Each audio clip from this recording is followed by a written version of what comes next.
Shalom jemaat yang dikasih Tuhan, senang sekali saya Pendeta Rubin Adi Abraham bisa melayani Anda dalam ibadah ini. Hari ini saya akan menyampaikan firman dengan judul Bebas dari Kekhawatiran. Matius pasal 6 ayat 25-30 saya bacakan demikian. Karena itu aku berkata kepadamu, janganlah khawatir akan hidupmu, akan apa yang hendak kamu makan atau minum. Dan janganlah khawatir pula akan tubuhmu, akan apa yang hendak kamu pakai. Bukankah hidup itu lebih penting daripada makanan dan tubuh itu lebih penting daripada pakaian? Pandanglah burung-burung di langit yang tidak menabur dan tidak menuai dan tidak mengumpulkan bekal dalam lumbung. Namun diberi makan oleh Bapamu yang di sorga. Bukankah kamu jauh melebihi burung-burung itu? Siapakah di antara kamu yang karena kekhawatirannya dapat menambahkan sehasta saja pada jalan hidupnya? Dan mengapa kamu khawatir akan pakaian? Perhatikanlah bunga bakung di ladang yang tumbuh tanpa bekerja dan tanpa memintal. Namun aku berkata kepadamu, Salomo dalam segala kemegahannya pun tidak berpakaian seindah salah satu dari bunga itu. Jadi jika demikian Allah mendandani rumput di ladang yang hari ini ada dan besok dibuang ke dalam api, tidakkah ia akan terlebih lagi mendandani kamu, hai orang yang kurang percaya? Pada hari-hari ini ada banyak orang hidup di dalam kekhawatiran. Kekhawatiran bagikan wabah yang melanda seluruh umat manusia. Banyak orang khawatir tentang kesehatannya, khawatir tentang pekerjaannya. Saudara, orang kalau lagi sekolah khawatir jangan-jangan dia nggak naik kelas, jangan-jangan dia tidak lulus. Kalau sudah lulus khawatir jangan-jangan tidak diterima di perguruan tinggi yang dia mendaftarkan diri. Kalau sudah diterima dan bahkan lulus di perguruan tinggi masih khawatir jangan-jangan tidak diterima di tempat pekerjaan. Kalau sudah bekerja khawatir lagi jangan-jangan nggak punya jodoh. Kalau sudah punya jodoh khawatir lagi jangan-jangan nggak punya anak. Kalau sudah punya anak khawatir lagi jangan-jangan gak bisa membiayai kehidupan anak-anaknya. Wah, manusia itu hidup selalu diwarnai oleh kekhawatiran. Dalam bahasa Yunani kata khawatir berasal dari kata merimnao yang artinya pikiran yang ditarik kedua arah yang berlawanan. Satu arah menarik pada iman, satu arah yang berbeda menarik pada ketakutan. Sehingga akibatnya kita tercekik dan bisa mati di tengah. Nah, Yesus pada perikop ini memberikan 3 alasan mengapa sebetulnya kita tidak perlu khawatir. Yang pertama, kekhawatiran tidak berguna bahkan merugikan.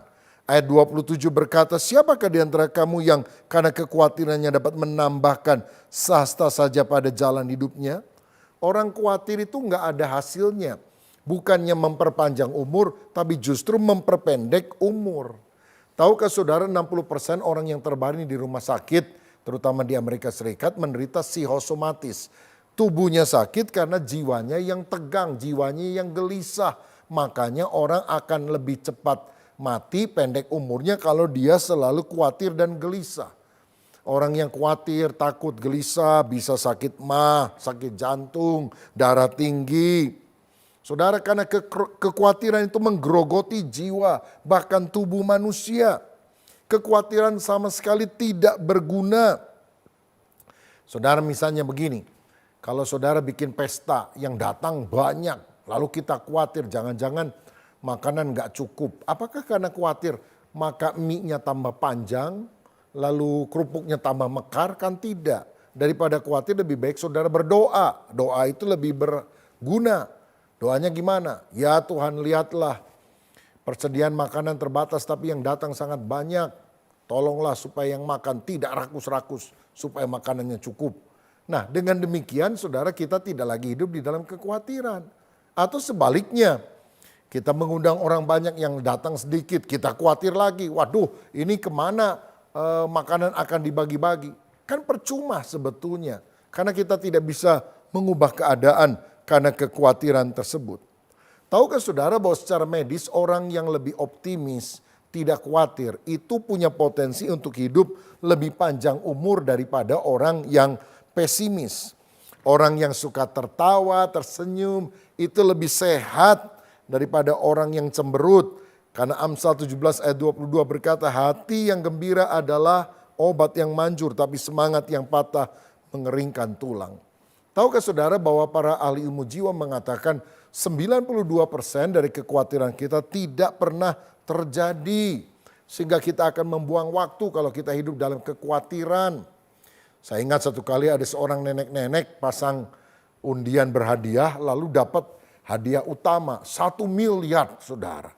Tapi karena nenek ini sakit jantung dan dia belum tahu berita itu, maka anak cucunya kumpul. Gimana ya kalau dikasih tahu takutnya sakit jantung mati. Lalu seorang usul, kita panggil aja dokter pribadinya, biar dokter pribadinya yang menyampaikan. Oh, ide bagus juga kata yang lain. Ketika dokter pribadi dikasih tahu, dia yang ngomong sama nenek. Lalu dia bilang, "Nek, sehat, Nek?" "Sehat." "Jantungnya kuat?" "Kuat." "Nek, saya mau kasih kabar ya. Seandainya nenek ini pasang undian berhadiah lalu dapat hadiah utama 1 miliar. Kira-kira gimana menurut nenek?" "Ah, nggak mungkin." "Loh, seandainya mungkin gimana?" "Ah, saya sih pikir nggak mungkin," kata si nenek. "Tapi seandainya benar, saya kasih setengahnya buat kamu." "Ah, yang benar, Nek," kata dokter. "Iya, setengahnya 500 juta langsung saya kasih kepada kamu." Mendengar hal itu, pingsanlah dokter, lalu mati. Rupanya dokternya yang sakit jantung, saudara. Ini menunjukkan apa? Kekhawatiran itu tidak berguna. Karenanya seperti yang Yesus inginkan, jangan kita khawatir karena kekhawatiran itu merugikan kita. Yang kedua, mengapa kita tidak boleh khawatir? Karena kekhawatiran itu adalah ciri orang yang tidak beriman. Ayat 31 dan 32 berkata, sebab itu janganlah kamu khawatir dan berkata, apakah yang akan kami makan, apakah yang akan kami minum, apakah yang akan kami pakai. Semua itu dicari bangsa-bangsa yang tidak mengenal Allah. Akan tetapi Bapamu yang di sorga tahu bahwa kamu memerlukan semuanya itu. Saudara sekalian, kekhawatiran itu bertolak belakang dari iman. Ciri orang tidak beriman, khawatir. Ciri orang beriman, percaya kepada Tuhan yang bisa memeliharakan kehidupan kita. Kalau kita khawatir berarti kita tidak percaya kepada Allah yang penuh kasih dan sanggup memelihara. Bukankah Dia adalah Bapa? Waktu anak-anak saya masih kecil, saya yang membiayai semua kebutuhan mereka. Mereka mungkin tidak pernah pikir apakah hari ini ada makanan, ada pakaian, bisa sekolah atau tidak. Dia percaya saja papanya bisa menyediakan. Apalagi Bapa Sorgawi, Dia pasti akan menyiapkan apa yang dibutuhkan oleh anak-anaknya. Bapa Sorgawi adalah Bapa yang sangat bertanggung jawab. Bapa selalu merancangkan yang terbaik buat kita anak-anaknya. Karena itu kita tenang di dalam hadirat Tuhan. Menarik sekali kalau saya baca dalam Alkitab ada peristiwa dalam Kisah Rasul pasal 12. Petrus ditangkap oleh Raja Herodes dan besoknya akan dieksekusi. Mau dihukum mati setelah minta persetujuan orang banyak.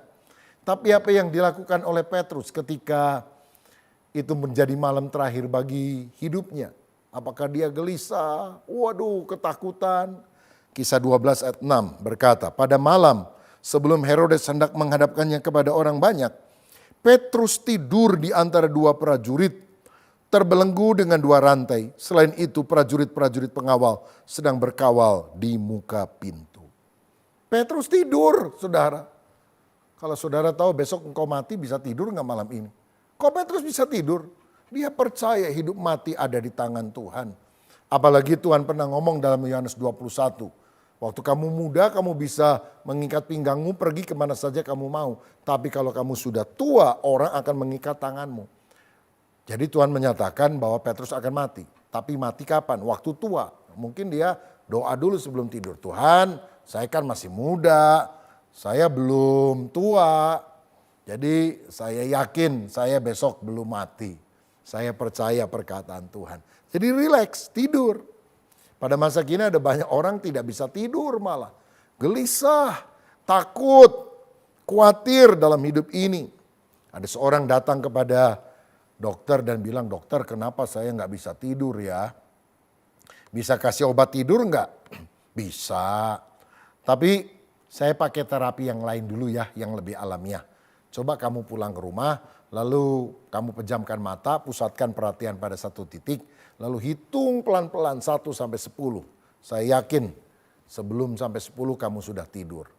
Minggu depan orang ini datang lagi, dia bilang, dokter saya sudah coba, tapi tiap kali angka 8, saya langsung bangun. Jadi saya hitung nih, 1, 2, 3, 4, 5, udah ngantuk. 6, sangat ngantuk. 7, lebih ngantuk. 8, bangun. Saya ulang dari awal, bangun terus tiap 8. Dokternya yang bingung, kenapa ya kok bisa begitu? Profesi kamu apa? Oh saya petinju dokter. Oh pantesan, karena petinju kalau udah 8 gak bangun, maka dia dianggap knock out saudara sekalian.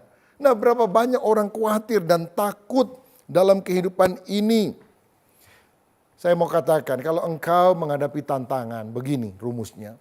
Kalau saudara bisa pikirkan dengan sekuat tenaga dan pikiranmu. Kalau saudara bisa selesaikan semampu saudara. Tapi lebih daripada itu, yang kita tidak bisa tangani, serahkan kepada Tuhan. Berdoa karena Tuhan masih mampu mengerjakan bagiannya untuk mendatangkan mujizat. 1 Petrus 5 ayat 7 berkata, serahkanlah segala kekhawatiranmu kepadanya sebab ia yang memelihara kamu. Saudara, jadi mengapa kita tidak boleh khawatir? Yang pertama tadi, karena kekhawatiran itu tidak berguna bahkan merugikan. Kedua, kekhawatiran adalah ciri orang tidak beriman.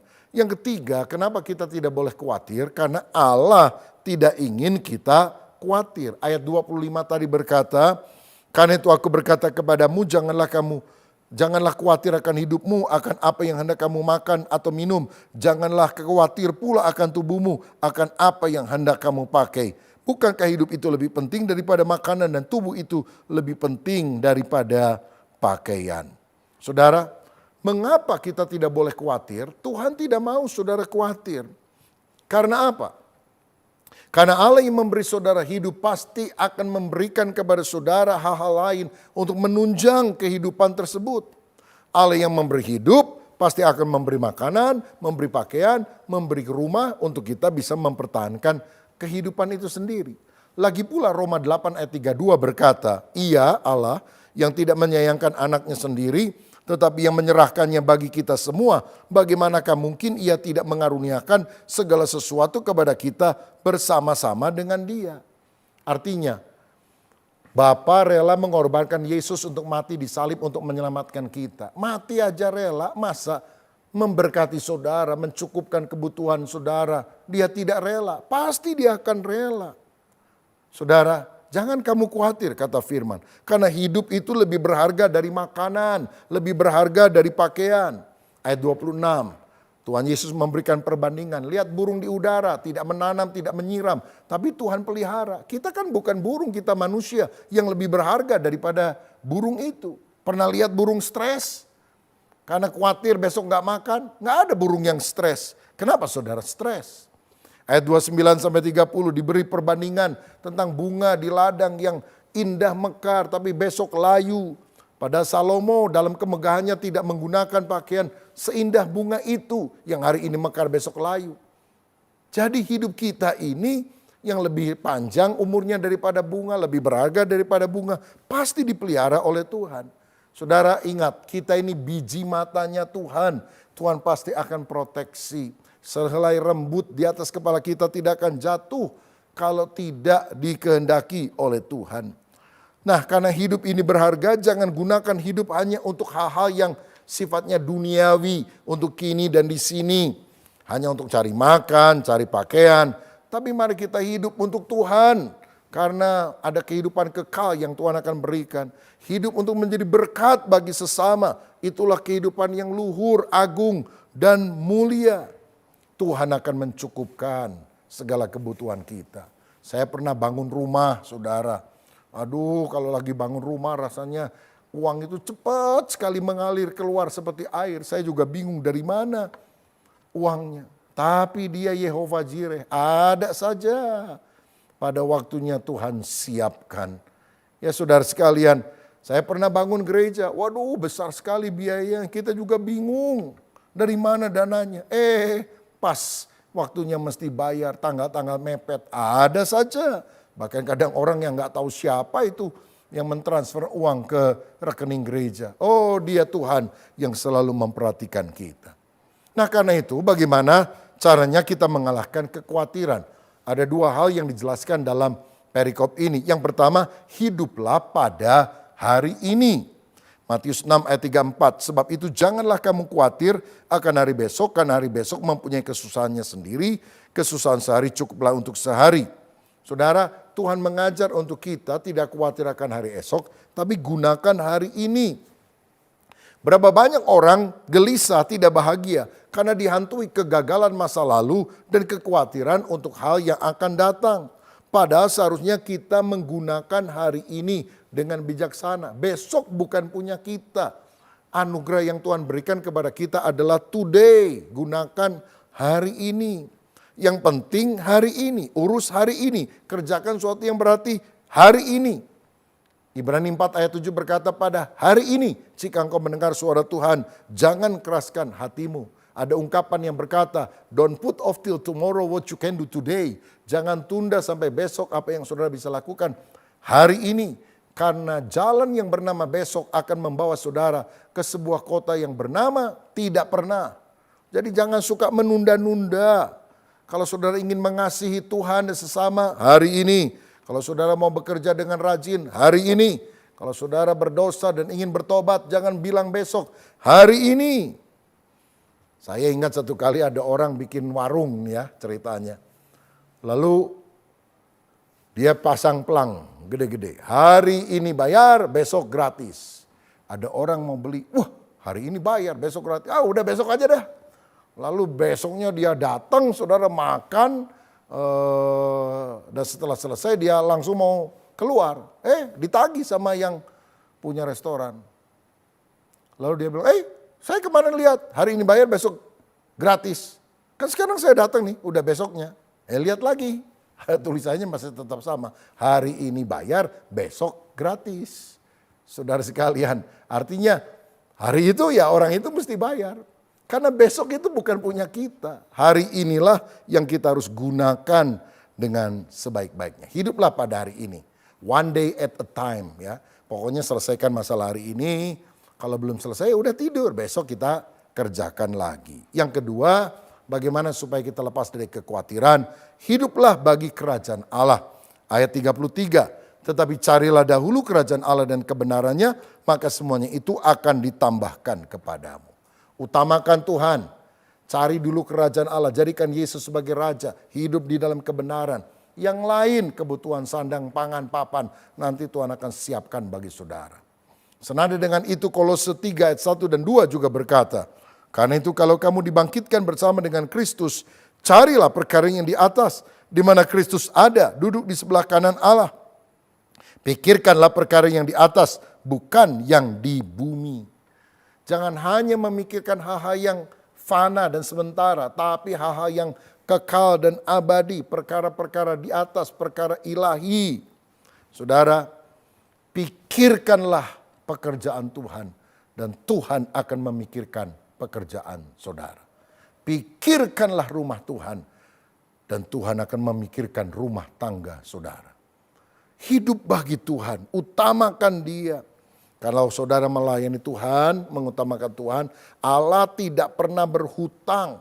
Saudara ingat dalam Lukas 5, Simon Petrus menangkap ikan, gagal sepanjang malam gak dapat apa-apa. Lagi kondisi seperti itu Yesus malah datang, minjem perahunya supaya dia bisa mengajar orang banyak. Tapi Simon mengutamakan Tuhan, silakan Tuhan, saudara-saudara. Dan karena dia mengutamakan Tuhan, setelah selesai khotbah, Yesus berkata, ayo Simon tolakkan perahumu ke tempat yang dalam, tebarkan jala untuk menangkap ikan. Dan waktu dia melakukan itu, ikan yang sangat banyak dia bisa tangkap. Bahkan dia mesti minta tolong nelayan yang lain teman-temannya untuk berbagi. Kalau tidak perahunya akan tenggelam. Ini berkat yang melimpah yang Tuhan berikan. Kalau apa? Kalau kita mengutamakan Tuhan. Mazmur 127 berkata, jikalau bukan Tuhan membangun rumah, sia-sialah usaha orang membangunnya. Jikalau bukan Tuhan mengawal kota, sia-sialah pengawal berjaga-jaga. Tapi kalau Tuhan sudah memberkati, lagi tidur pun berkat itu akan dicurahkan di dalam kehidupan kita. Berkat Tuhanlah yang menjadikan kaya, susah payah tidak akan menambahinya. Kalau Tuhan menutup pintu berkat, nggak ada yang bisa buka. Tapi kalau Tuhan buka pintu berkat, tidak akan ada yang bisa menutupnya. Karena itu andalkanlah Dia. Amsal 3 ayat 5, percayalah kepada Tuhan dengan segenap hatimu dan janganlah bersandar kepada pengertianmu sendiri. Andalkan Tuhan, nomor satukan Tuhan. Saya ingat ada seorang pengusaha di Jepara, anak Tuhan, cinta Tuhan. Senin sampai Sabtu dia kerja, punya perusahaan, punya toko kayu ukiran yang terkenal. Tapi hari Minggu dia tutup, dia pelayanan, saudara. Nah, satu kali pada hari Minggu ada pegawainya yang datang bilang, Pak, ada orang dari luar kota, nggak tahu bahwa kita tutup hari Minggu. Dia ingin transaksi, katanya sih mau borong banyak, ya mau lihat-lihat dulu dan sebagainya. Ini anak Tuhan bilang, wah saya kan lagi pelayanan di gereja, belum selesai, ini masih habis kebaktian, nanti ada rapat, mesti latihan ini dan itu. Suruh aja orangnya nginep dulu kek atau gimana, besok pagi lah kita layani. Wah nanti dia pindah loh Pak, kan ada toko lain yang hari Minggu juga tetap buka. Ya kalau memang maunya demikian silahkanlah, saya tetap hari Minggu harinya Tuhan. Saudara, kelihatannya bodoh kan cara manusia, nanti saingannya mendapatkan untung. Tapi enggak, ini orang tetap diberkati Tuhan, saudara. Dan akhirnya mungkin hari Minggu itu orang tersebut nyari-nyari tapi enggak ada yang cocok. Seninnya juga tetap datang dan transaksi bisa deal dengan anak Tuhan ini. Pokoknya kalau kita mengutamakan Tuhan, mata Tuhan kan melihat, berkat kan dari Tuhan. Saudara mau usaha banting tulang peras keringat, kalau Tuhan tidak memberikan berkat, tertutup pintunya. Tapi kalau Tuhan sudah membuka pintu berkat, mengalir berkatnya. Jadi apapun tantangan yang saudara hadapi pada hari-hari ini, janganlah khawatir. Serahkan hidupmu kepada Tuhan. Lakukan bagianmu dengan segenap hati.